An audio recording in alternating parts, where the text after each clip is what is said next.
एक और कप चाय देना। हाँ। ओ, एक काम कर, 1 कप क्यों, पूरी बाल्टी भर के चाय लेकर आ। भाई तू चाय से ही नहा ले। आइडिया अच्छा है बाबूजी। ऐसे टम्बलर से नहाते नहाते जितना मर्जी उतना चाय पी सकते हैं।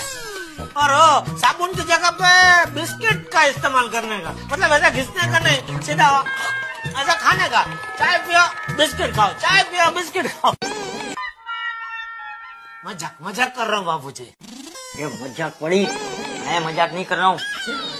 अब देखो तब 1 कप और चाय देना, 1 कप और चाय देना। मैं इतनी चाय पीता है तो पता नहीं दुकान में कितनी चाय पीता होगा।